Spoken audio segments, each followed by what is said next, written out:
Could everybody hear me with this mic okay? I don't think, Could you hear me okay?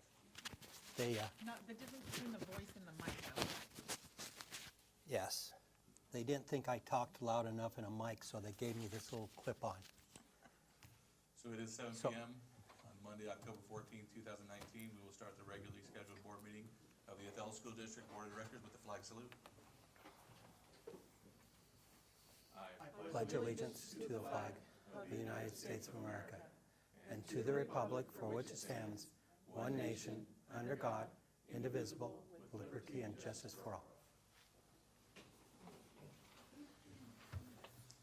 I'd like to welcome our guests tonight. ¿Habrá necesidad de traducción al español en esta noche? Gracias.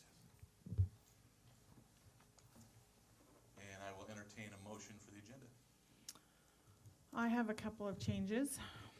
Let me get to it, sorry. Because there are only 2 people of the current board that that are here, that can vote on the collective bargaining agreement between OSD and PSE, which is C1-11. I vote that we pull that and put that, can I say on next month, You table it? table it. Because of the 4 that are present, 2 are going to abstain because of family members. And we can't really vote for 2 because we have to have a majority. Therefore, since we're missing one of those 3, we can't do anything actionable with that. So table that. And then, I know there was something else. Let me figure out what it was.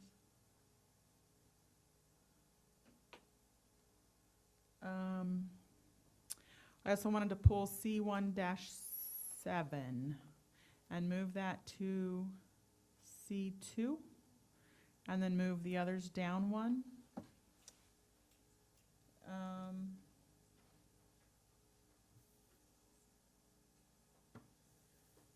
And then I wanted to add a few things to our upcoming events.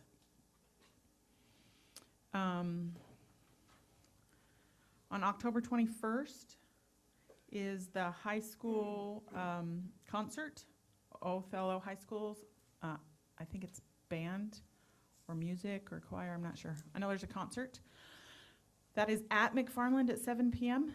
And then also, I know that the McFarland Band and Choir concert is on the 22nd, but also on the 22nd is a Othello Community Candidate Forum, and that's at 6:30 at Reichert's Show House, and I'll be talking a little bit more about that in the legislative report. So before we get all the way down there to those upcoming events, I just wanted to add those now. I think that's all my changes. There's more questions to come, but those are the changes. Okay, so the motion was to remove item C16 from C17 from required approvals, place it as item C2, and move C2 and C3 down to C3 and C4, and to remove item C1, or table item C1-11 for next meeting. Yes. So I'll just clarify on that. That is, whenever there's a vote by the board, if the board votes to approve the collective bargaining agreement, it still goes retroactive. So it would just be a little later for the approval, wouldn't affect the details of the collective bargaining agreement. It would still go into effect when the last one ended, just so the public knows that. So I know everyone was looking for, or several people looking forward to that, and I apologize, but that is the law, so. Okay, and then the last thing was just the addition of the 2 items to our upcoming events. Is there a second? Second. Okay, there's been a second. All in favor? Aye. Aye. Aye. And the motion carries 4-0. Very fresh. Marissa was really hoping she was gonna get an easy first meeting. Sorry about that. We can move on and then let us know when we can refresh, Marissa, and we'll refresh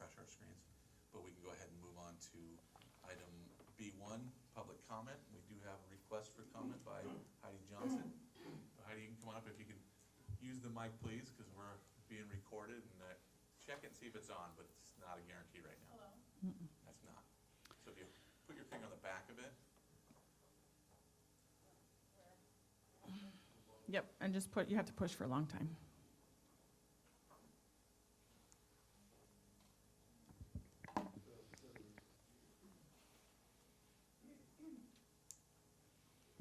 Okay, is that better? there you go. Okay. Thank you. My name is Heidi Lynn Johnson. I am a PSC, well, I'm a parapro at Scootney Springs, also working for OSD here in Othello. I was coming to you tonight because I wanted to talk to you about the contract that is before you was supposed to be before you tonight. I had some very big concerns along with a lot of other people. We were supposed to have more people show up. I do know an email.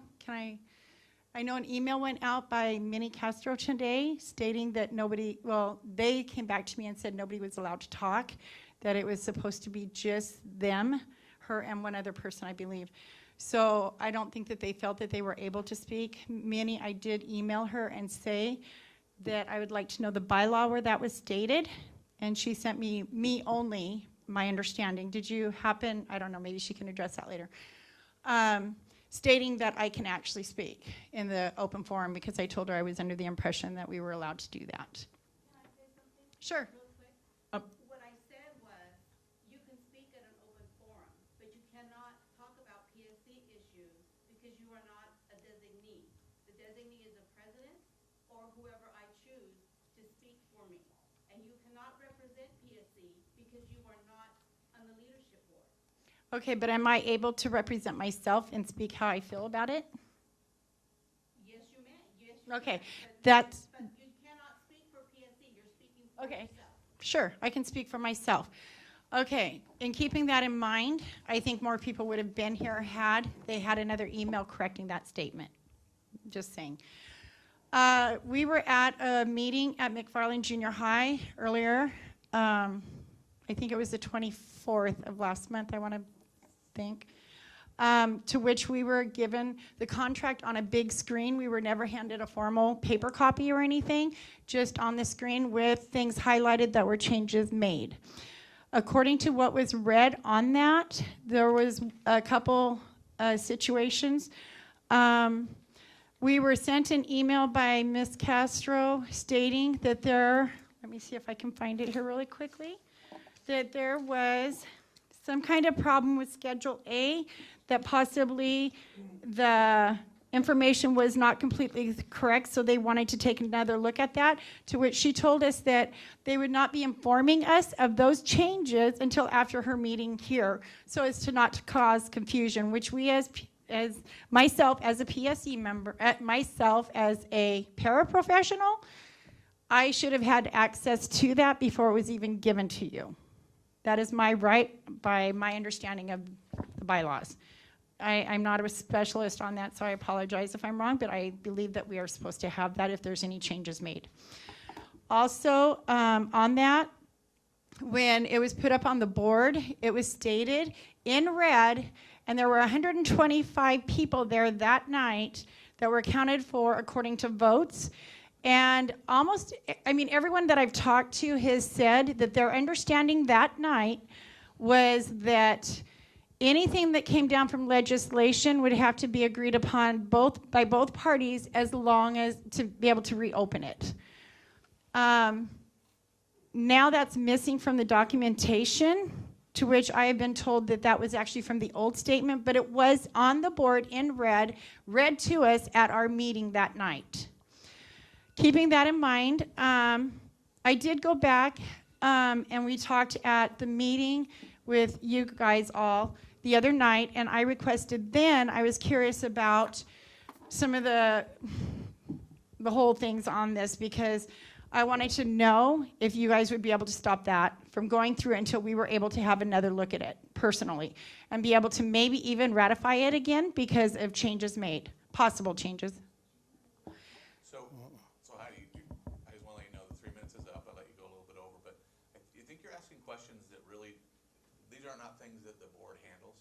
You're asking questions that are in a negotiation that has, as far as I know, been finished, been ratified by the But if union. there's changes made, And if those changes were not brought back to us, we are supposed to be made aware of those. Is that not correct? I don't even know the answer to that, but you gotta speak for yourself. I don't know if anyone else feels the same way as you or not, but that would be something I think you have to take up with your union.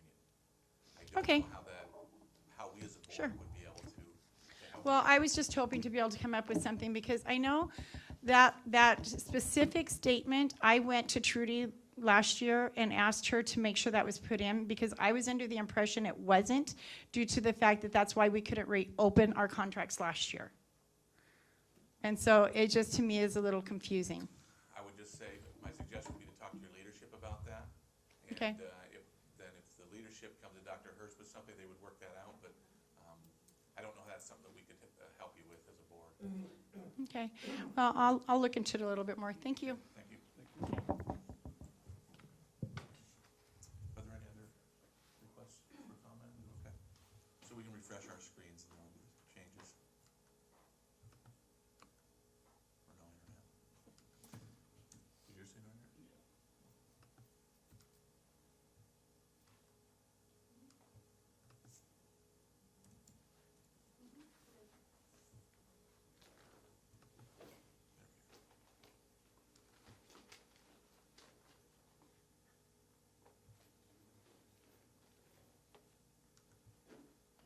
Okay, Yeah, it's there. those changes look good.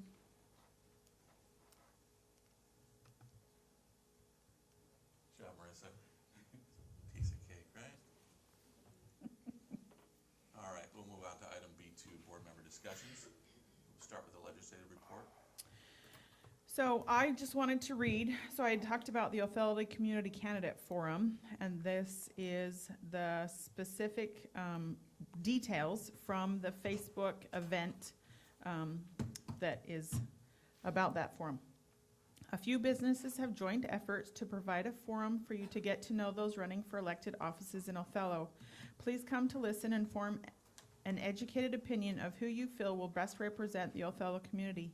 Please submit any questions if you would like to have asked to me at, and here's the email, tony@gpsfin.com, or, and then a phone number, 509-989-0827.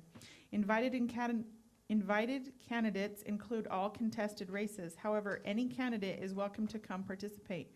We also hope to have the event broadcast live stream by a local news outlet, because I know it conflicts with that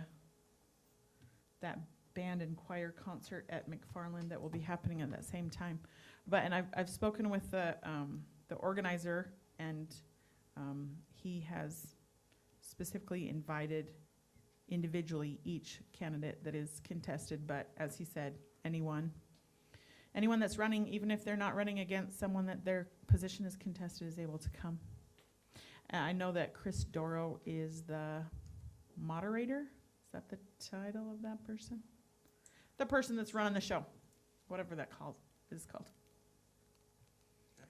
So, All right, thank you. Anything else there? I think ballots come out on the 18th. I think that's Friday. So, There are some things I think in our upcoming events, so there's some things listed regarding that. Okay. The next item is just left on there from the last couple meetings, the Osd regional meetings. If you have any new information about whether or not you definitely want to go, then let Dr. Hurst know on that. The next thing is discussion regarding the September director linkage that was Director Johnson and Roy Lance, Director Johnson and Roy Lance went to. It looks like it's all you, Ken, to talk about this. Yes, we actually had a very good meeting with them. We Can you met tell with us the who? Oh, I'm Adams sorry. County Development Council at their monthly meeting, which was held here in Othello. Of course, you know the Development Council deals a lot with growth in the community, and so there was a lot of questions about future school facilities, which I hope we were able to answer a few of them. There's a few of them we didn't have the answers for, but they were future a lot of it about the future. And we got a chance to talk about the growth in the community and how they see it going up and how it could greatly impact the school district also on their projections of the number of people possibly. Can you share some questions that you had regarding the Facilities was priority of needs. We discussed with them where we were at the current state with the pre-K or early childhood development center. Kind of shared where we are right now and how far we've been able to get on that. And of course we shared with them about some of the issues that were brought to our attention the following meeting, because of course it's really hard to build a priority list when you're having new priorities tossed at you all the time. And so we talked about some of them. There was a few comments about future high school, on why we don't build a new high school and just kind of move some classes up into that room, and explain to them that unfortunately a new high school, Quincy just spent over $80 million for a brand new high school, and we don't have near that bonding capacity right now. And I know we have a lot of other needs, but we are looking at working on the existing high school, on working on a master plan for that to kind of phase it in, to bring it up to. Did you ask them to get some data centers here so that our bonding capacity would go up? That would be nice, you know, Microsoft and all that extra money over there. But they did have a representative from McCain's there that discussed their future needs and future employment needs. Over 180 new employees. They are already in the process of recruiting those employees. Not only that, at the height of their construction, they will have over 500 more employees out there during the height of their construction.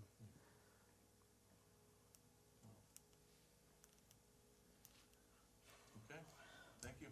So, The next item we have on regarding the PSC linkage meeting that we had last Monday. So I just wanted to kind of the board to share their thoughts on that. There were a lot of, so in terms of numbers, because I count how many people show up and how many people are in the room and those kinds of things. We started out with about 15 people, and then by the end we were about 20, and there's always conflicts with, I wish there was a night we could find to do something that there's not conflicts. That would be awesome, but there's always conflicts. Chris, I didn't ask you this beforehand. How many PSC numbers do we have in our district? Do you know that number, or even a roundabout number? We had said about 280. Okay, so it seemed like there was a response that many of them felt like they weren't valued. There were a few different departments that were represented. I feel like most of them were paras that were in the room and secretaries, but not all. And I know that that's a large percentage of our PSC. But I think that we tried to share that does not come from the board. There's no way that the district can run without every PSC member. And if any of those sentiments ever came out when any of us were present, I can't remember who specifically said that person would have gotten in trouble in front of me or something if there was any devaluing. But so that was kind of a shock to hear, but for me, because that doesn't come from here. I think that every single one of us would say that. Essential. All of them are essential.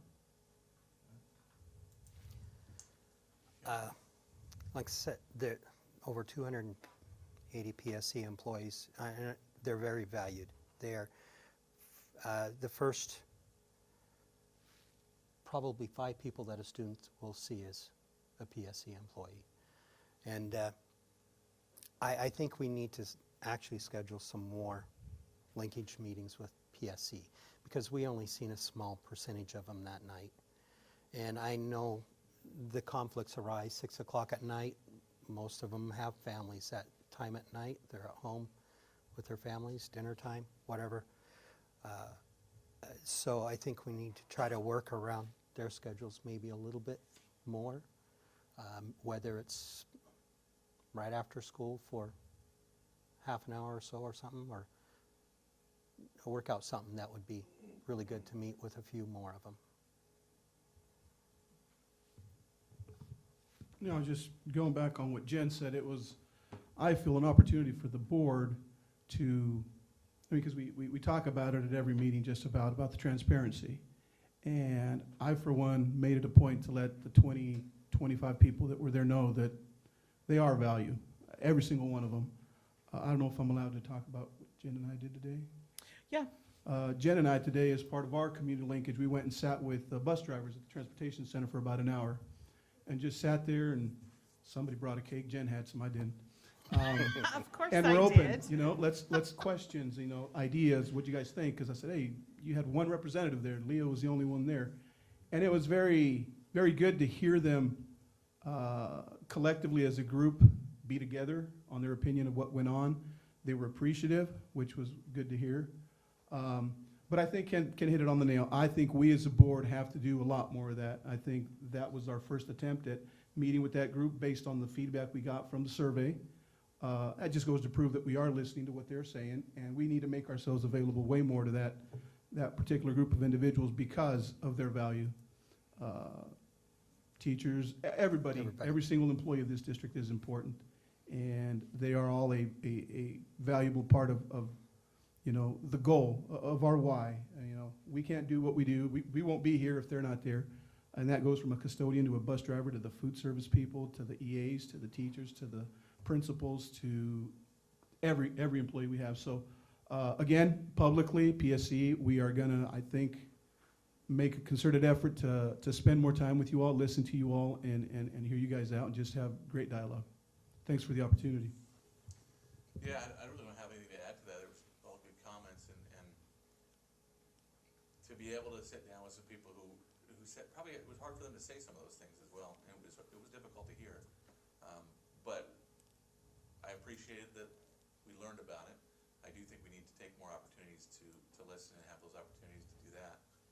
What I appreciated also, so the next morning I met with Dr. Hurst, and the meeting was for something, not necessarily about that, but he showed me he had a plan together. He'd written down captured all the comments that were made and had like an action plan for that. He was already going to meet with some people to address the perception of being devalued, and so I just hope that the next time we have a discussion with that group, they can say it's gotten better. That's all I can hope for.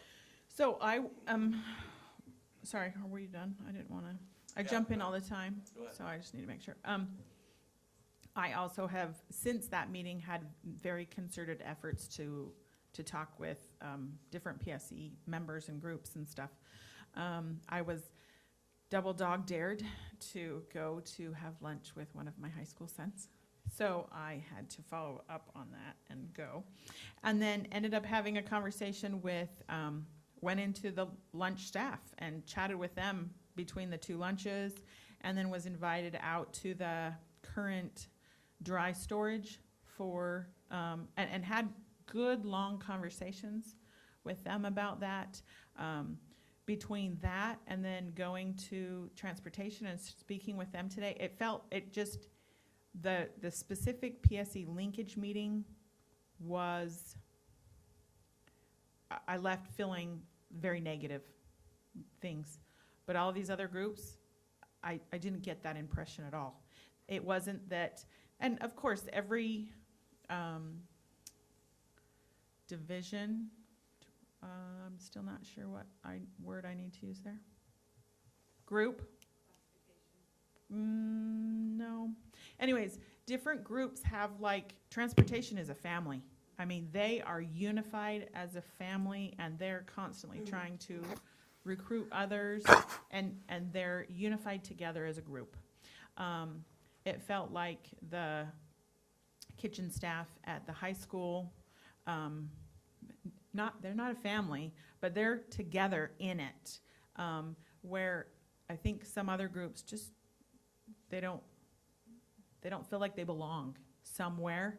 And I see on a campus with teachers and all kinds of things, there's not a unified group that's as much as able to happen, I think. I mean, some campuses are just unified because that's the way that they are, but so that was different to see them when they're working together as a group as opposed to within a campus. And anyways, so those were some interesting things. So I was getting different feedback, and there was some frustrations about payments. I think at our specific PSE linkage, some of the other groups, I mean, I was out. I'm not shy about being around the bush and asking the questions. I think you all know that. Others didn't have the same opinion, and everyone's opinion is different, and it's valued. But so it was interesting to see those different perspectives. One thing I mentioned. Department, that's the word, department. We were invited to go look at the middle school kitchen and storage there for the kitchen, and so I took that opportunity the next day, and we've heard about it. I mean, I think the dining service has done a good job letting us know what the needs are, but to go out and see it definitely added something to be able to really see the issues they're having in there was good. So, and you mentioned the transportation linkage. I apologize, I didn't put this on here because I didn't know it was this morning that you were meeting, but welcome to talk about it. If you want to talk about that some more, I think is a good time to talk about your linkage meeting as well. It was very relaxed and low-key. We had probably between 10 and 15 people wander in and out throughout the thing.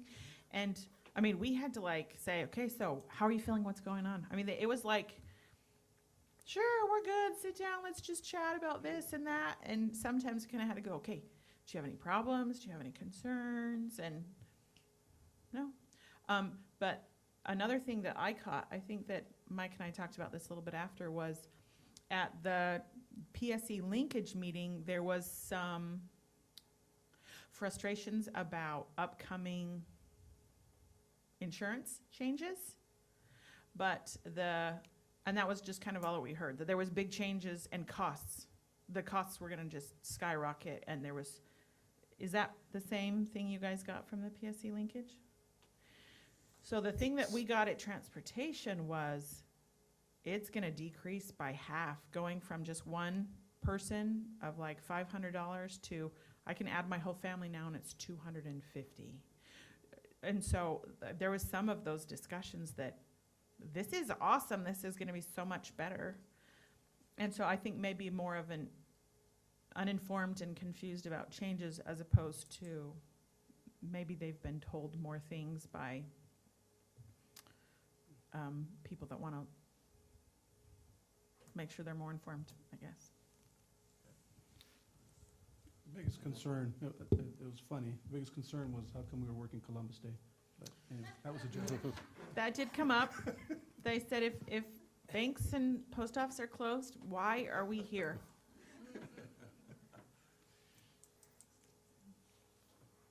Wouldn't we all like that answer right now? So a lot of linkage opportunities recently, and that's good. It's good for us to hear.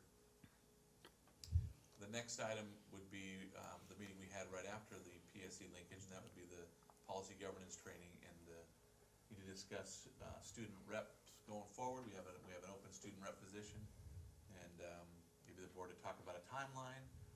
We just found out there's one applicant for the current student rep position that's unfilled.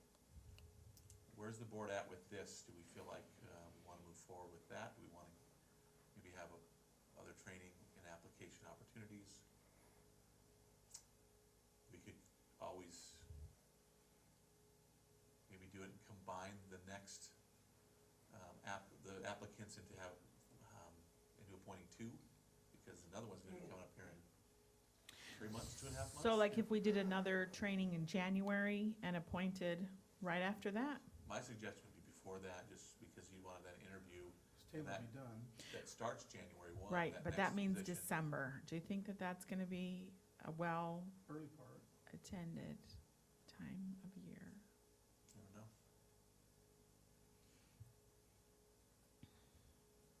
That's for the board to discuss.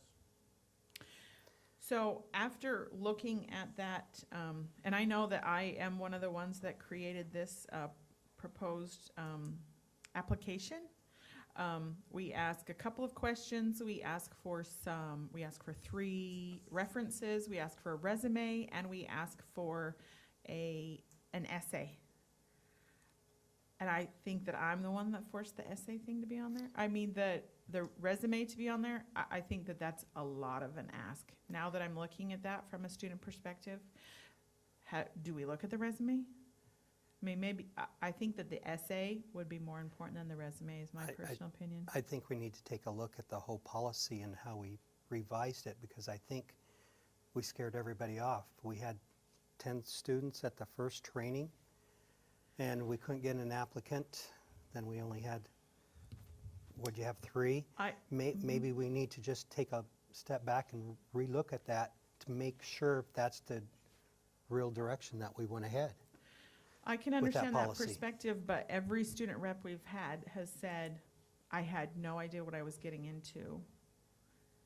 And I don't want someone that's not serious about it, but, so, And I don't know. like I I said, just taking a look at this, make sure it's not too rigid or too scary when it first comes into the training, possibly not, but where it goes into them having to write another policy, that would scare them.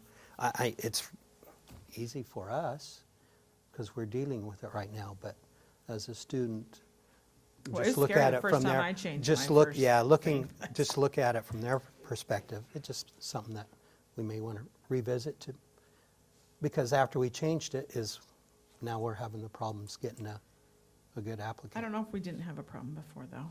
I don't know about that part. Anyways, We never did any training, any policy governance training beforehand either, so Right. really, student reps didn't know what the job was other than just a brief explanation that they were given. What do you think, Mike? I kind of agree with Ken, but without taking the rigor out of it, because we don't want this, I know in the past, this was not by everyone, but viewed by some students as a college application plus.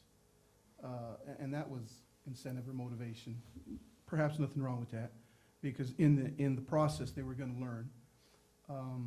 But Ken is right. I mean, after it was modified and lengthened, I think the verbiage even got a little more rigorous. We did go from 10 to nobody to 3 to 1. Oh, maybe we should see if we can soften that up a bit, or Personally, I think it's a promotion of it. I think that maybe we as a board need to take more of a role in the promoting this and explaining it to students at the high layman's schools. terms. Maybe put it out. Well, I mean, just, there's so many kids that I heard didn't even know about it every time we've had these opportunities. And I'm not saying that information didn't get out, but not everyone was hearing it. And maybe there's a way that we can do that and help out with that ourselves. so I maybe we want it could to be all go to rigorous. lunch at the high school both high schools one day and pass out flyers and talk to students. I mean, and breakfast, that's the time that we can get them all. Yeah, I worry about taking the rigor part out of it. Really, all that was added in that was a resume and the opportunity to To write. change, not just write a policy, but change it, modify it. Everything else is what's always been expected. Was the Just- essay I don't always- think we or did a good the- job letting students Right. know that. Was the resume always in there? I don't know if I thought you said you had the resume. I thought it was I in there. can't remember. Essay. But if The essay was always in there. the essay was always in there. Yes. I think the Okay. ability to write or amend or modify a policy was that was the biggest change. But then the GPA thing was, I think, enhanced, if anything. Mhm. Didn't we make it a little easier there? I don't know, but for whatever reason, participation has definitely, or willingness to participate has declined. Mhm. So what do we want to do moving forward? What's our next step? We have one applicant, so we need to decide if, where we're gonna move forward with that, so we can let this person know. Can we keep the application and then, I think we need to try again. It's always going to be a partial, term. And so I don't think that part would change that much, but, we need to try again, whether it's us going to the schools or doing it some other way. We need to, So, do we wanna have a deadline for the board to come with ideas next board meeting on how we proceed? And ideas on how we can maybe promote it? Sure. okay. If you want to take a look at that policy, Ken, and maybe, Yes. I'm also going to take a look at, they're presenting again this year. They've presented at the last WASDA conference. I can't remember which school that also has There's quite a few schools that have Yeah. student. student reps, but there's been one that's presented at the WASDA has been. last year, and they've also got another one this year too. Be nice to Take a know look at what their policy governance what- schools have, student reps. We'll research that and do that. Have student reps and maybe their process, that would be good to know. You're gonna check into that one, Yes. Rob? Oh, Ken, you're I will. handing that over to Ken. I will do You- that. You jumped all over that. I'm not sure, but Finley, their policy governance district, they may have student reps too. That might be one place to start. Okay, so we're gonna leave the student rep timeline in there for the next board meeting for the discussions. Okay, and the last item in our discussions is the Ludwikaga School Site Board Visit agenda. If the board wants to make any recommended changes there.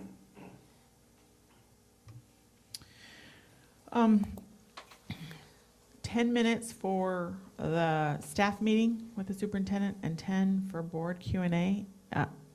We've sometimes been short with 15.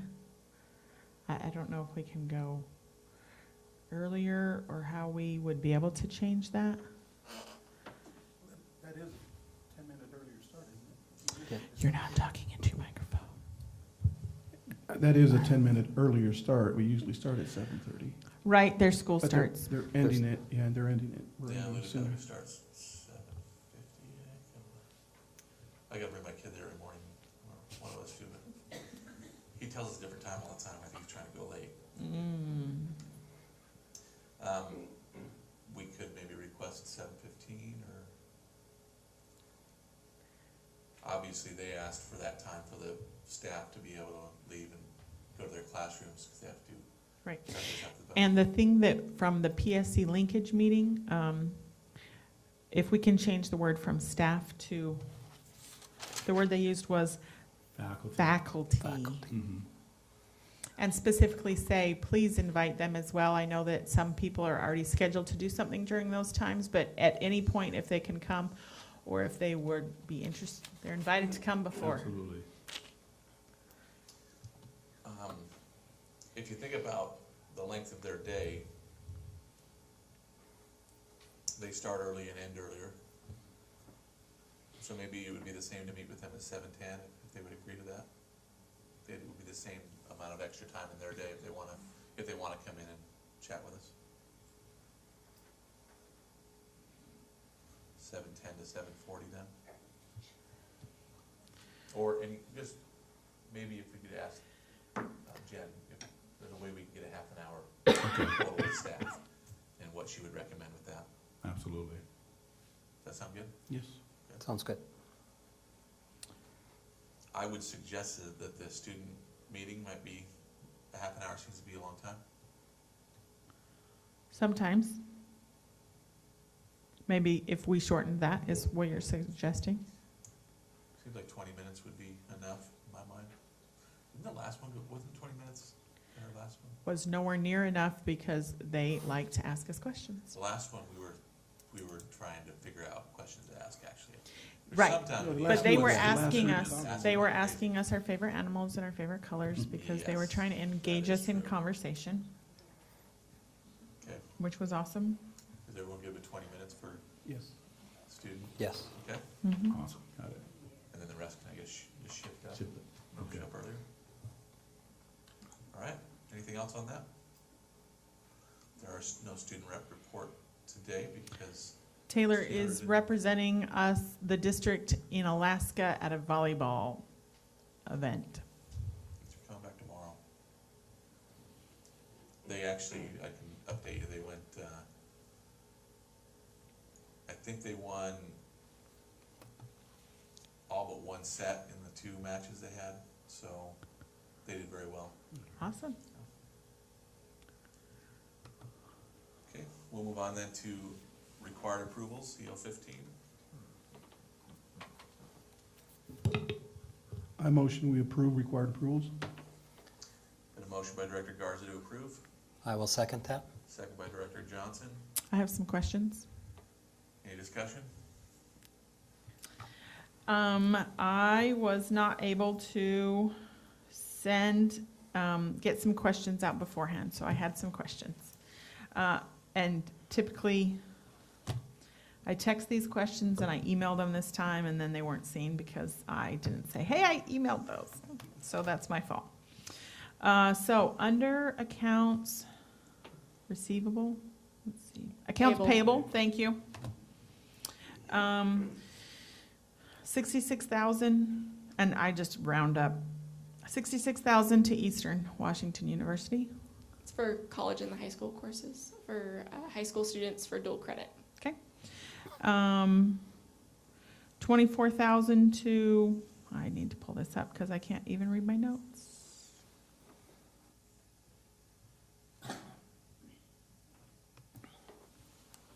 Desert Sun Landscaping.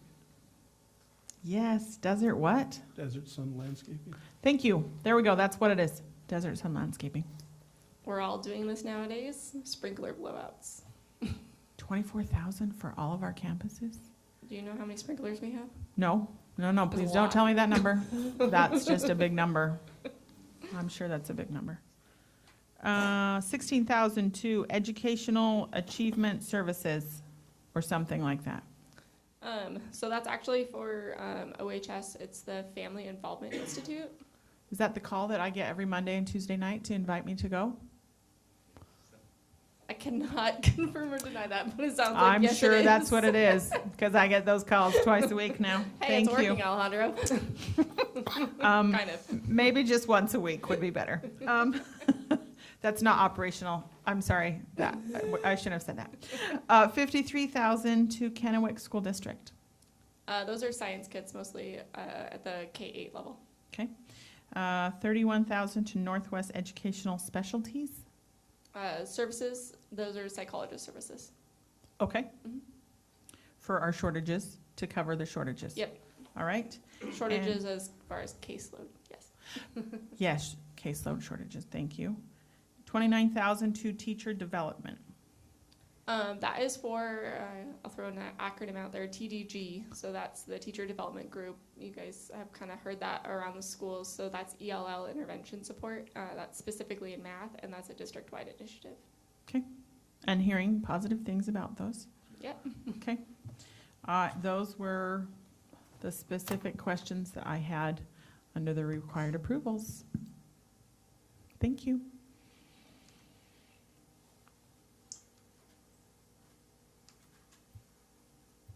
The other big ticket things, I've already asked those questions before now, haven't memorized. Not what they are, just that, okay, that sounded appropriate. Anyone else getting no internet connection messages now? Just you, I am finally okay on tech today. Any more discussion? All in favor? Aye. Aye. Motion carries 4-0. We'll then move on to item C2, fundraiser list. So I'll go right into this because I'm the one that pulled it. So one of these fundraisers is for July 4th booth and Fiesta Amistad booth. Fiesta Amistad is defunct and hasn't been in existence for 2 or 3 years. So can we cross that one? What page is that on? Page 2 under OHS, the second page. Right there, it's like after that break, it's the second one. Chicken Farm Work Day, then 4th of July booth and Fiesta Amistad. Yeah, I see that. I would, I mean, obviously it's up to the board if you guys want to like remove things. I don't know what the high school's plans are. You know, these are items that come directly from the schools. Are you sure, Jen? I thought they had it last year. To my knowledge, it stopped 2 or 3 years ago, and the funds were returned to the chamber, who originally it was under their 501c6 is what they are, funds, and it doesn't.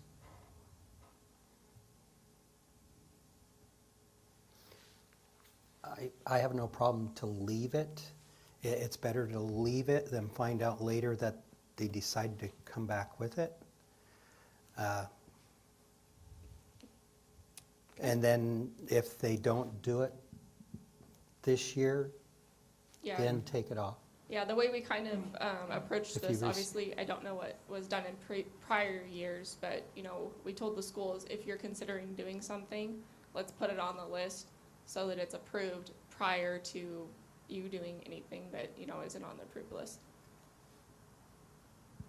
Okay.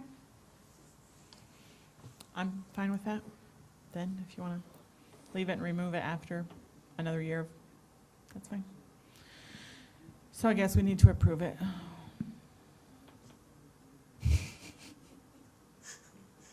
I motion we motion? approve it. Sound excited about it? Yeah. Second. So that was a motion. That was actually a motion. Okay, we had a motion to approve by Director Stevenson, second by Director Garza. All in favor? Aye. Aye. Aye. Motion carries 4-0. We're gonna move on to item C3, superintendent informational items.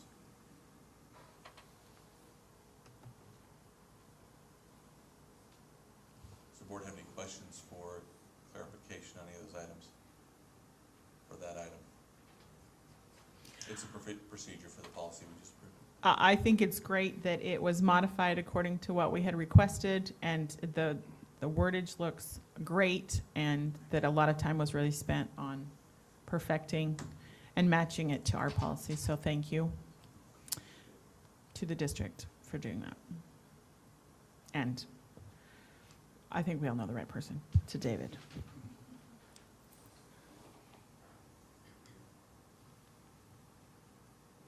Okay. Item C4, pre-approved presentations to the board from the superintendent staff. Wahidas Elementary Annual Report.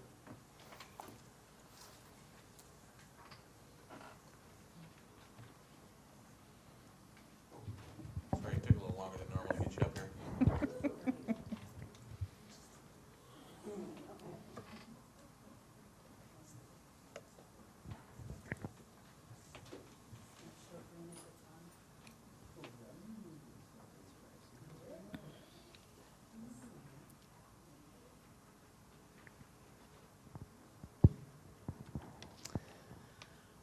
Okay, here we go.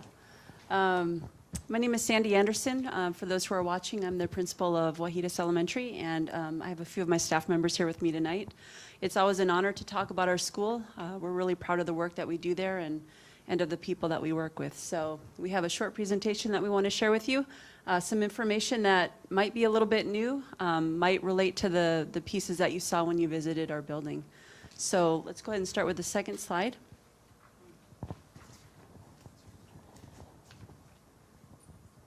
And I'm going to introduce Hannah Mose, is a 5th grade teacher in our building, and you're about to see a video, and she's going to share a little bit about that when she's done.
So I'll start with, so this is an activity that we do every morning during breakfast after the bell. And the House Committee, we came up with lessons each day that go about characteristics that they can learn. So for example, this month it's responsibility. And then we're following the Essential 55, which is from Ron Clark. And this month it's working on cleanliness and keeping your room clean, keeping the school clean, and then also saying please and thank you. And so on Fridays, we do an application part. And so this month we're working on, it's called Work the Room. And working the room is making that first impression, and that impression is going to last forever. So when you do it, we have the word special, and so it stands for shake hands, posture, eye contact. Let's see if I can remember. My kids have a chant. Charisma, lean and listen, and there's one more. I can't remember. Oh, introduce yourself and ask questions. So the kids are really working on that as we're practicing this, and I've really noticed a difference in their behavior in class and how much they can actually talk to each other. As we know, we're in a technology world, and kids are very to themselves, and so this is a way for them to practice having a conversation with each other and how they can continue the conversation. You had that experience with one of our students when you did the interview, or not the interviews, but, well, yeah, the student interviews. And so one of our students came and introduced himself. And so things that I've seen in our building are confidence in kids and actually greeting me in the morning and asking me how my day was. That really never happened before, and it's kind of exciting to hear kids be interested in you and want to practice these skills. So the next slide that you're going to see is a little guy named Francisco, and he is in a first grade class, and this was shown at one of our house assemblies. We have those once a month where we highlight really great things that are happening, and the houses get to sit together. We sing our house song, they chant, we do some minute to win it, team building activities. It's a lot of fun for that half hour in the morning, but this month the Thriver House put together a really nice presentation and asked for teachers to send pictures of their students who were showing responsibility. And this is just one of 16 slides that was shown at that all-school assembly. And so he was highlighted for showing responsibility.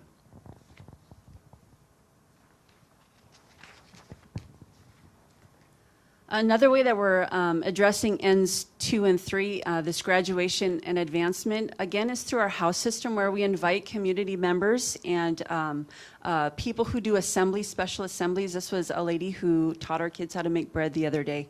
So there is a link that you can see under the Learn that talks about a 5th grade class who, after hearing a presentation by Ian Eccles from Avista, put together their learning of what he really does as an engineer. And so I don't know if you have access to that or not, but it's a pretty neat slide. Each student put together their own understanding of what they learned from that presentation. And then again, we have an emphasis on attendance. And so our incentive this year is we told the kids that we would, if they had 97.5% or better, we would take them to Silverwood at the end of the year, and they were pretty excited about that. Give them a ticket or take that whole group? We will take that whole group, yeah. We have a lot of staff who would love to go on that too. So. Is the rule enforced for the 97.5% for staff as well? It is. Good. Yes. Our next slide shows a few of those presenters that have already shown up this year. Celia Valdez is the top left. She works for Adams County Integrated Healthcare Services. She was in our building last year presenting to the kids. The bottom left is Mark Rowley. He has a couple students in our building, or a couple kids in our building, and he talked about his farming business and his apple orchard. The bottom, I don't know what you call that, kind of middle left, is Sean Anderson. One of his hobbies is photography, and he presented to the kids on art elements of design. You'll see Ian Eccles moving to the right. Again, he works for Avista. Chief Schenk at the bottom right corner talked to the kids about his profession. And then on the top right, you see Tamar Lumsden, who's our instructional coach, and she presented on V's Rubs. So the purpose of these presentations is really to give our kids an understanding of what careers and opportunities are available. And so our job is to prepare kids for a college and career-ready component. And so this is one way that we're addressing that.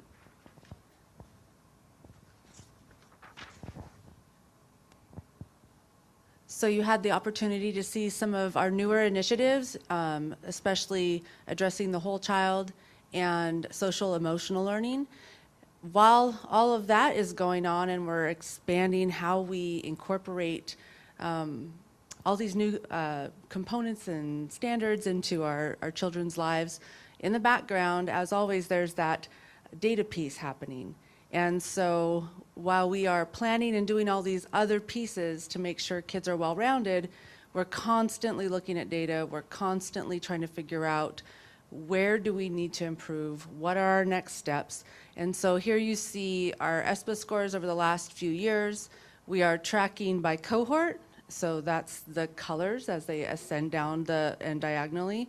And we also track by grade. So this can give us a quick kind of a dipstick on where we are as a whole, but this is only one very small slice of the picture because, you know, looking at the data for 100 kids doesn't really tell us instructionally what comes next. We have to dig a little deeper, and so this is just a snapshot.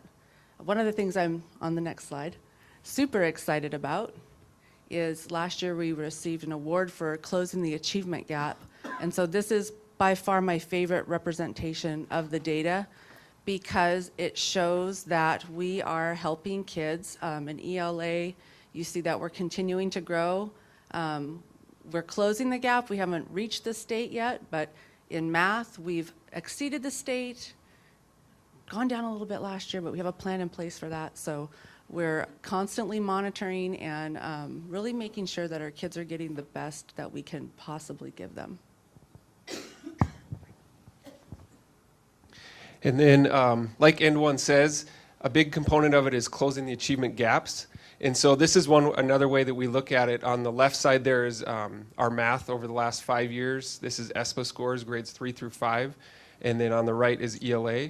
You can see the trend lines there. The green line is we're picking up kids as the years go on, and then the red line is showing the decrease in students well below. Especially when you look at the right side there, the ELA, that red line is going the right direction. We're closing the gaps for our kids. It's a lot of hard work, but and it takes time, but we're getting there.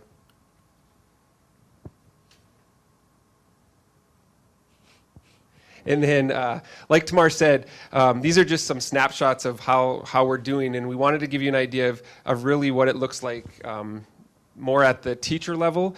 These are assessments that we give in our first grade, at the first grade level, and how we track it in each of our assessment windows, and really making sure that we're moving kids. And you can see here, there's some areas where, as we move to the left in the charts, you know, we were going down, so those are areas of concern, but there's also areas or charts in there that, bars in there, excuse me, that we're moving the right direction. So making sure that those things continue in every single grade.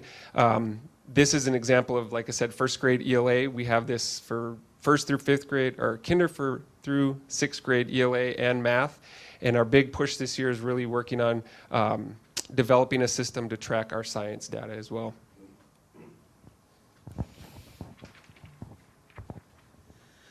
So that's kind of our presentation. Do you have any questions for us?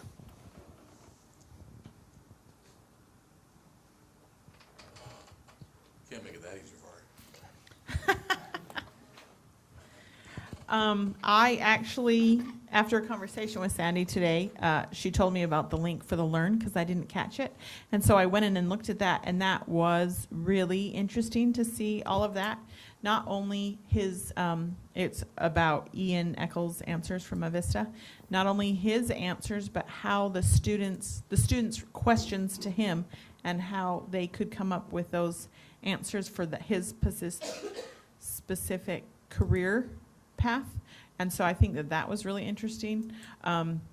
After meeting with your teachers and stuff, and those that attended the staff meeting there, always shows that, and I see this every year from Wahitas.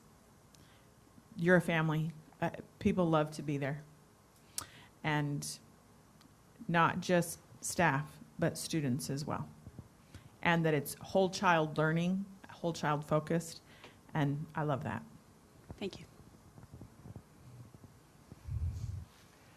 I just got to comment that I absolutely loved the visit. It was great.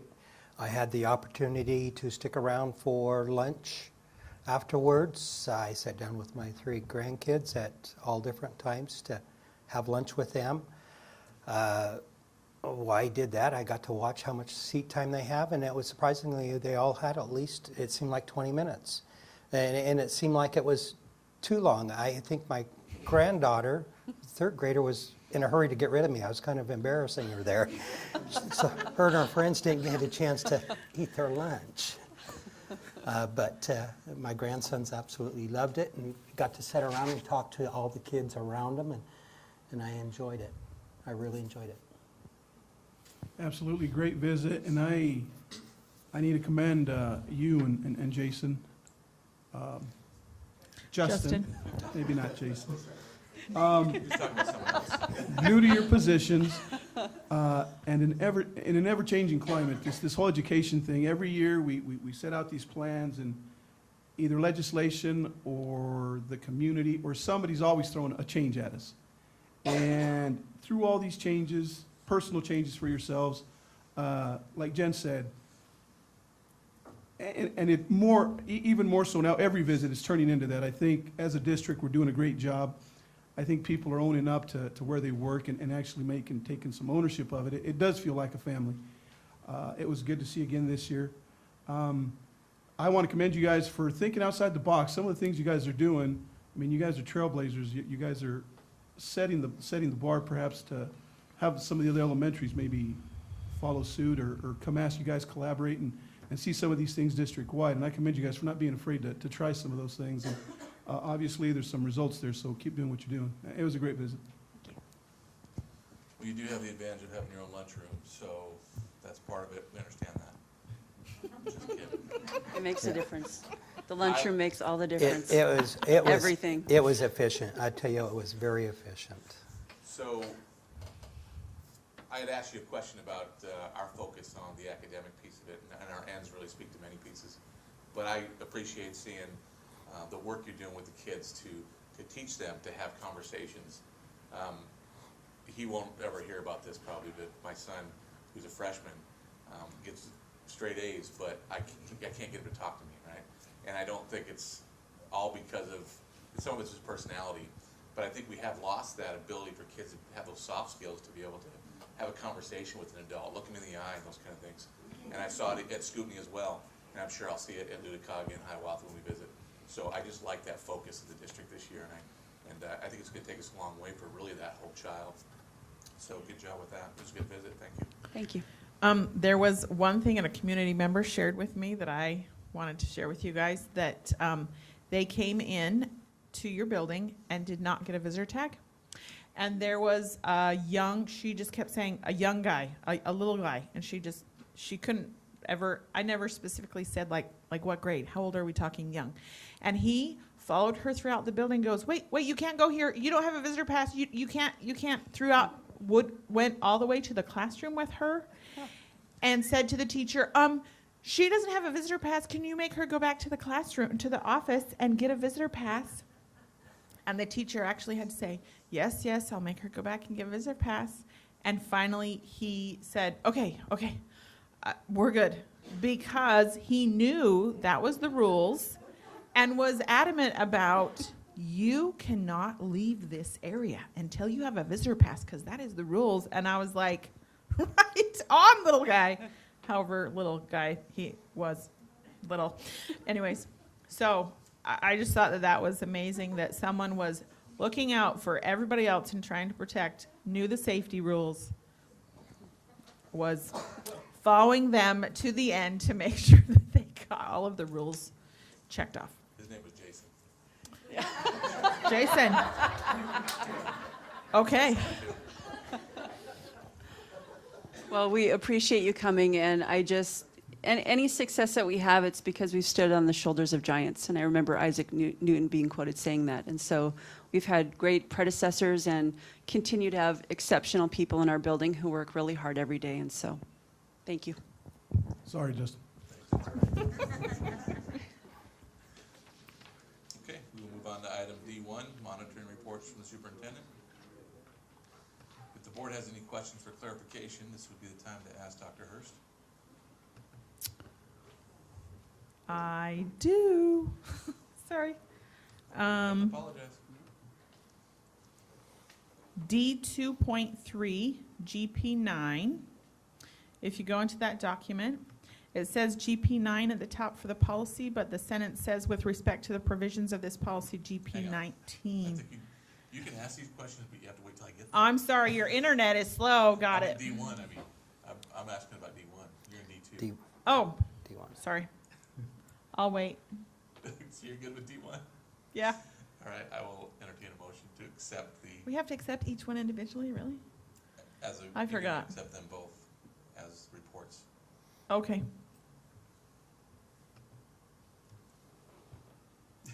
I'm just waiting. Someone else can actually do this part too. I motion we accept the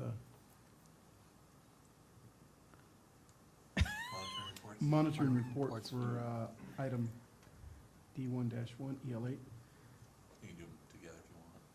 She's got questions on the other. So just the 3 is what, if you'll hold off on the 3? The D2-3. D2, though, she has a question on, so we can take care of D1 is what I'm saying. We can accept them. You want D2, you want the monitoring response documents you have a question on, correct? Not the monitoring reports? I'm sorry. I'm jumping way ahead. I'll motion we accept the monitoring reports from superintendent, item D1-1 and D1-2, There we go. EL8 and EL9. Motion by Director Garza. Now I get why everyone's confused, because I'm way, way ahead. I'm sorry. I'm with you. Second, but I have questions. So as a board, I wanted to see what your opinions were on for EL8. If you go into number 2, it says a failure to identify reports required by state and federal agencies and ensures accurate completion of the same. So these are reports to state and federal agencies, but in the budget reports, we decided that we found one portion out of compliance because they weren't to the community on time. Do you feel like this part would be in or out of compliance?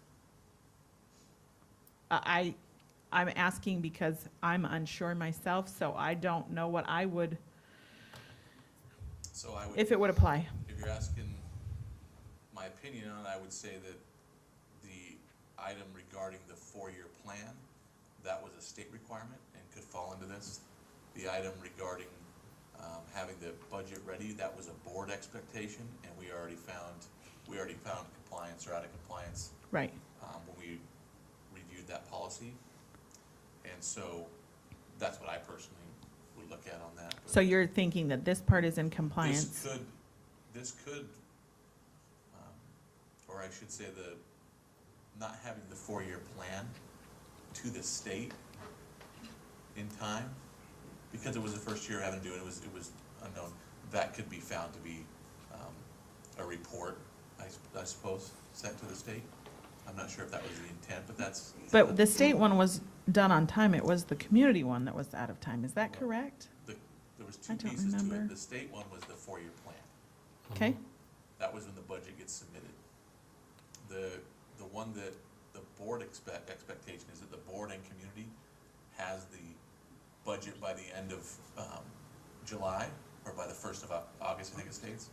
That was the one that was against a board policy, but Okay. no, there was no federal, or there was no RCW or WAC for that one. Okay.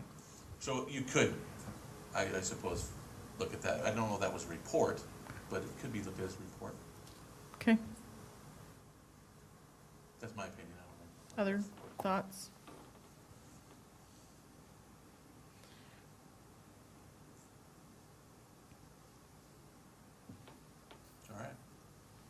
Okay. So there's been a motion by Director Garza to accept the reports. There's been a second by Director Stevenson. Any further discussion?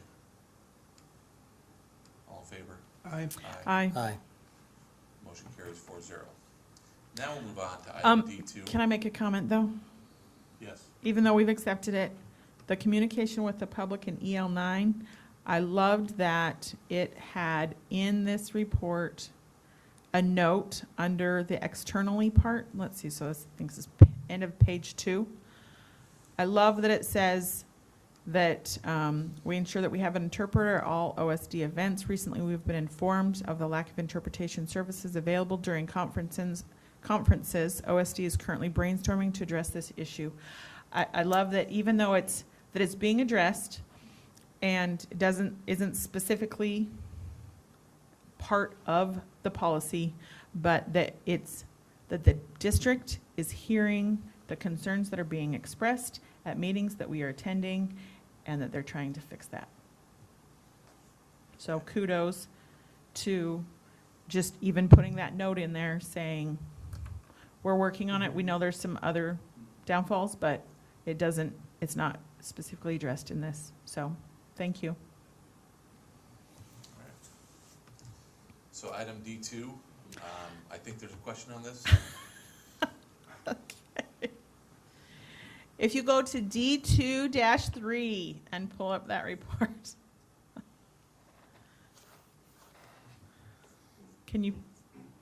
There we go. So, policy GP9, then it says with respect to the provisions of this policy GP19, if that could be changed to GP9. I think it's already been done. So, can we refresh? That's service right there. Good eye, by the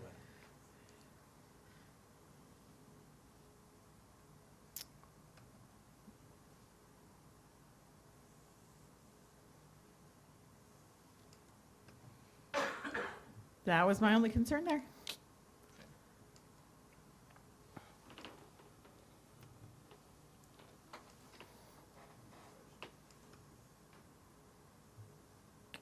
Thank you.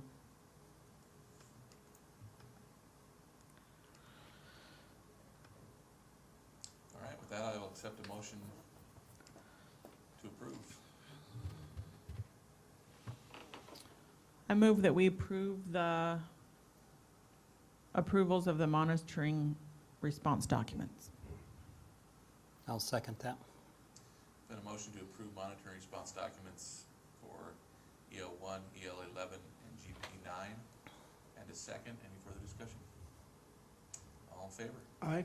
Aye. Motion carries 4-0. We'll move on now to item E1, policy review. So we have EL1, EL11 that have no revisions recommended. If anyone wants to, always comment on those, but there's no revisions, so I'm assuming we can move on from those. Okay, and we'll go right to EL5 budget planning. That's a revision that Director Johnson, I think you were EL5, yes. we were going to do that. So there was a question regarding consultants. What did it mean when we said that the superintendent will not cause or allow a failure to allocate no more than 80% of the district's projected gross revenues to compensation and benefits, including consultants? And there's a question, what does that mean, consultants? So Ken clarified that with the wording contracted employees. Is the board good with that? And then did the same below in the 10% of the projected compensation to the administrative compensation. I know it'd be weird if I didn't say anything, so, because I have to interject my thoughts everywhere. What is the definition, or not the definition, can you give me an example of a contracted employees under administration? You said you wrote it. Contracted employees under administration.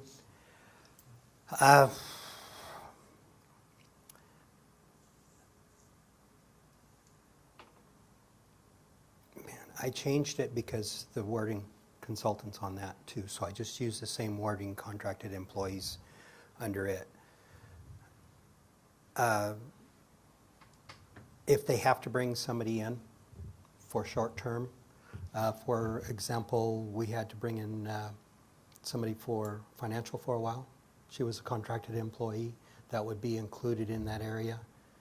Or anybody that we have to pay for services rendered to the school district for like work. Okay, I just couldn't come up with when I was thinking about it. I think that Chris wants to say something here, though. I'll give him a chance in a minute. Okay. So that's a great example, because I kept thinking, when would we ever need a contracted employee? Because I kept thinking administration as principals, vice principals, and so you're I right. believe it was Becky that we You're brought right. in for a while. We had Becky, What and about, she. God forbid, a fatality, then we needed to replace an administrator? Yeah, regardless of what's come up so far, this would be Right. in the future. And, Yes. and also that, just to make it clear, that we don't just mean people who have a full-time job that's a permanent position, but any time that you bring in a consultant, that needs to be included in this percentage, I think is the intent. Okay, I think that sounds fair. So Thank is you the for board good with clarifying. the change in verbiage there? Yes. So now, Dr. Hirsch's interpretation? what is your interpretation? So we discussed this as an executive team, really Jeanette and I, and we were looking at the specific term employee, so contracted employee. Our interpretation was anyone who's being paid out of payroll who's issued a contract, so contracted employee. So that would include PSA, that would include OEA, OAA, coaches, admin, because those are employees and they have a contract. So we had this discussion between a contracted employee versus a contractor, which would be someone who is contracted with us that is not specifically an employee. Now, if I'm getting this wrong, let me know. Is that accurate? So contracted employee are our employees that have been issued a contract through HR. Again, it would be all of those groups that I just shared with you. A contractor would be someone who we have contracted services with that is not necessarily a full-time employee that doesn't get paid through HR or have a contract through HR. But don't all those contract employees, it still makes an impact on the budget, and that's what we were trying to maintain on that. So the what figure you're, in the budget? let me, if I understand the way you're saying it, is that the 31,000 for Northwest Educational Specialties, which is our, what's the right wording? Psychologists that we're working with. For the, to help cover the Contractors. caseload. So under your interpretation of this wording, contractors is not included. Correct. So Because they're not an Back to the employee, a drawing full-time board. employee. I would, then all I would is do is add employees and contractors, to add both. To both of those. What if we say contracted employees and/or companies? Would that cover it? Yes. Yes, you Jen of the executive team. So I guess my question to the board is, what's the board's intent with the 80%? Because looking at inserting the contractors, or your guys' interpretation of contracted employees, oftentimes when we seek resources elsewhere, the psychologists are a fantastic example. We don't really have, we don't have any control, hardly, in what they are asking us to pay. We are in a spot where we need those services, and we would love to hire a person on staff and have them have a contract with HR, but we're not in the position where we can do that, not because of financial reasons, just because those positions are really difficult to fill, or you're in a bind, or the list kind of goes on a little bit. But the district really doesn't have the authority necessarily. I mean, we can always ask if we can pay something different, but that's not really the world, and the situation, right, with the psychologists. And Becky is another great example. you need those services, you need that help, you pay. So I guess for me, it goes back to what's the intent of the board with the 80%, what's the purpose behind it, so that, we can help on the compliance side and the interpretation side.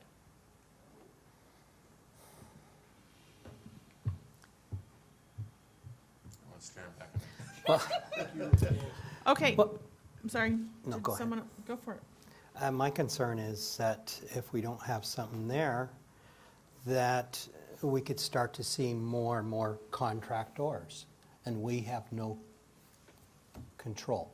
It would be getting out of control. At some point, we got to say, we got to set our amount that we pay for the services, the total amount at some time. So I guess is the concern the dollar amount, or is the concern basically kind of swapping like employed people and employed positions to contractors? So I'll just say that the purpose of the 80% was to, for me personally, I mean, I might have spoke about it in the meeting before. Contract negotiations that's not something I enjoy. I don't really like to get into the details of it myself. And so by saying, keep salaries and benefits to 80% of our revenues, then that's just letting Dr. Hurst know, okay, whatever I negotiate, I have to stay in this 80%. If at some point the district said, we're gonna now, rather than hire someone to be an employee here, we're gonna do all of our speech therapists through a contract with a different company. In my mind, that should still count toward that 80%. And so if that was to happen and regularly, and I'm not saying that the district would do that on purpose to try to skirt the 80%, but at the same time then, that gives a perception of, oh, now we have more money for negotiations with our employees, when that wasn't the intent in the first place. I think if anything, if it came to a point where there need to be discussions about if that 80% is enough, then the board has the ability to change the 80%. But I think what we need to make sure that we're clear of is who's included in that 80%. Or if that percentage changes later, that's fine, but it's still the same people included in that. And so I think that was the intent when the board originally approved that, because there has been a lot of times when we couldn't fill positions that we would have had an employee for. And the only reason we hired it out was because we couldn't hire an employee for it. And so in my mind, shouldn't that still count toward that, whatever that percentage is that the board decided? That make sense? Yeah, it definitely makes sense. I guess another just option maybe potentially would be, if you want to keep that, I guess, in there, or you have the concern about if we're, going to drop SLPs from, employees, and then just as an example, I'm not saying anything. SLP, I'm sorry, what? Speech language pathologists. Okay, sorry. So, if that's the concern, that we're gonna skirt the 80% by using contractors, then maybe something in the EL or something that basically states if the district is going to switch from employees to using contractors for certain services, that there needs to be like a presentation or something to the board. Because to me, as like the financial person, there's like a reason behind doing that, and oftentimes, unfortunately, it's financial, or because you can't find people to fill those positions, right? And so, to me, that would be something the board would and should be aware of, because those are financial considerations. I understand what you're saying, but at the same time, I don't look at it as I would hope that the administration, if they looked and go, we're having a tough time with this 80%, wouldn't say, let's start hiring consultants. They would come to the board and say, this 80%, if you look at the state average, we feel we're below that, whatever that conversation would be. But I still stand by if you couldn't fill a position and had to hire a contractor instead, I don't know that those contractors always cost that much more when you think about they're not getting benefits. Yeah. Right? I mean, sometimes they will, but I wouldn't think it would have a huge effect on the overall 80%. No. So that's my feeling on it. I don't know how the rest of the board feels. I think that's the reasoning behind what the 80% even exists for, and then the 10% within that. My concerns about even these changes or adding the word contractor to this change is, what about when we're paying ESD to work on a publicity piece, or when there was the safety forum, there was, what's the right word? A facilitator. Contracted services is what that falls under, right? Yeah, so when I'm looking at this, I kind of try to think beyond just my interpretation and more of a general interpretation for the community, for the board, for, you know, whoever follows after me or whatever. But, so I think it's still a little vague, and I'll be honest, it's really hard to like narrow down, okay, what do you call this so that people understand exactly what you're talking about? Because when I think about contractor, I also think about, well, does that include the contractors that we bring in for professional development? You know, and that's not the intent of the board. So it's drilling down and trying to figure out, okay, what terms do we put in there that convey the intent for, you know, the community, for us administrators, for the board, for everybody. Do you have a suggestion for a term? Okay, just checking, I'll just share a checking to past- see if you knew one. A past situation, this was several years ago. The district office had hired a consultant to help them with a lot of different issues, I guess. I don't really know specifically what she was helping with. But she was on a contract, and we would pay her not only to come in, I think it was a day a week, but also we'd pay for her stay at the hotel. And to me, that was something that was obviously helping our administrators to get better at their job, would be my expectation. So in my mind, that should be counted as wages and in that same pool of money.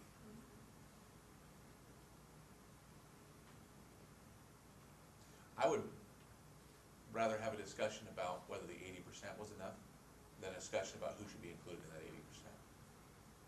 Now, when you hire someone for, like you're saying, like A facilitator for a facilitate the bonds forum and or, that, there's a specific reason for that. There's an event or something that's come up that isn't normally in the educational process. I'd think a little bit differently about that. But I also don't know how you would word that to make sure you include and exclude the ones you want to. So it is a little tricky, I understand that. Yeah, I guess one of the other things I think about is, I guess like the proof behind it, right? So how do you as a board, how do I, you know, as an administrator, show you that we're, you know, in compliance with the 80%? And, you know, that's I guess another perspective I think about, right, is how do you convey that? And salaries and benefits is pretty easy, right? You can pull those out of the budget easy. The consultants or contractors or contracted employees or whatever you want to call them, it's not quite as easy. And our account codes are getting more detailed, but not that detailed. Thankfully, because the secretaries would kill me. They're already chomping at the bit. With all monitoring reports, the board has to have a level of trust that the administration has given us good information. So I would just expect that it's in the monitoring reports. Those extras are in there too. But when OSPI talks about, they break things down now into amount of money we receive in revenue per student. And they break that down further into, if you look at the report card, salaries and benefits, and the rest is for programs, I'm assuming. So they break it down in OSPI. I don't know what categories they use. Obviously, they get what you turn into them. Mm-hmm. They do it themselves, I'm assuming, and they use certain categories to determine that. Yeah, they do it a lot of it themselves. That's one of the reasons we're going towards more detailed account codes, is because they feel it's more accurate and it's actually more of a national standard that we're moving to. So that's good, but So it'd be interesting to know how they determine what that. yeah, and I'll look at the report card and see what it says and go from there. Yeah, like I said, it's really difficult to, I guess, determine what that contracted employees term or contractor consultants should be. But you know, if that's something you guys want to keep in there, and then we can have that conversation of the 80%, then that's, fine too. Well, if you don't know what to include in there, the 80% conversation doesn't make sense either. Yeah. Do you want to find out more from OSPI and how they determine what those breakdowns are? And Yeah. what those they use, and then maybe we can just table this and have more conversations about it? Yeah, I can definitely do that and come back. I won't be at the next meeting, but I can have something prepared. It's going to be a while before we review this policy again, and so Okay. we can have it in here for discussion. Keep it on the, We have no more Table. negotiations that are happening right now, I don't think so. Okay, so Table. no motion for that one, I take it. All right, that was a good discussion. Move on to GP9. There was just one added item into this. It's regard to board member conflicts of interest. It says a board member must avoid conflict of interest with respect to his or her fiduciary responsibility. Accordingly, a board member will not, and the added verbiage was, allow any conflict of interest to affect their comments or decision on board votes.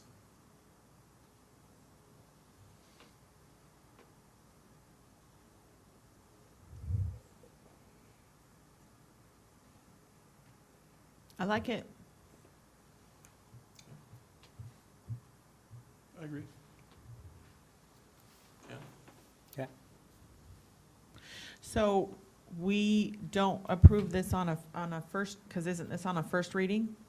If we can approve this at a first reading and come back to the second, if we can approve on one reading if we feel like it's like an emergency situation, but I wouldn't say Right. this an emergency. Right, so, yeah. This would be approval for a first reading, but we can make a separate motion or move to approve.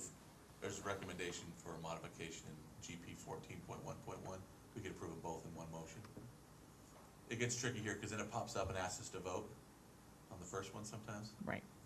So we could vote on both if you want. But I think we've already discussed possible changes to GP 14.1.1 anyways.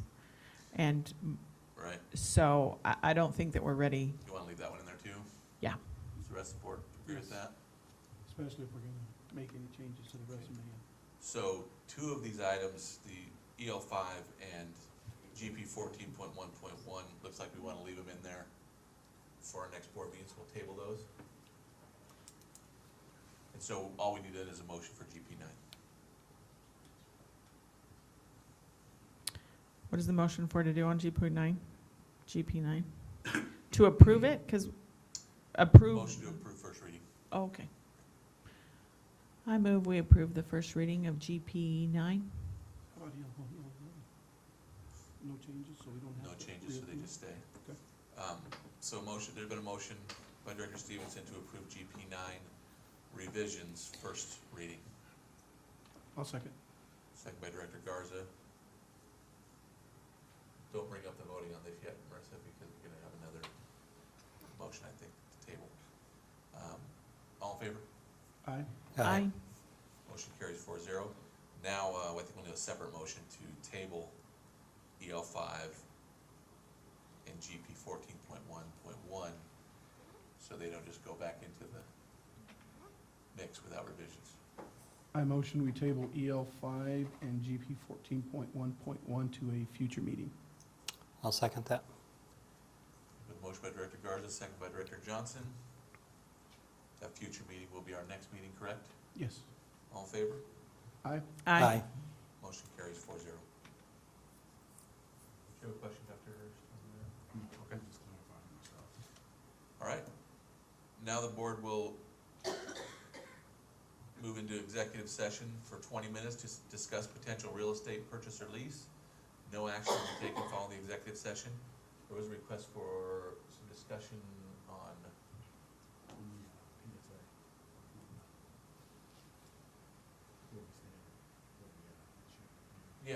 I was thinking there was something else. That was it. That was all we had. Okay.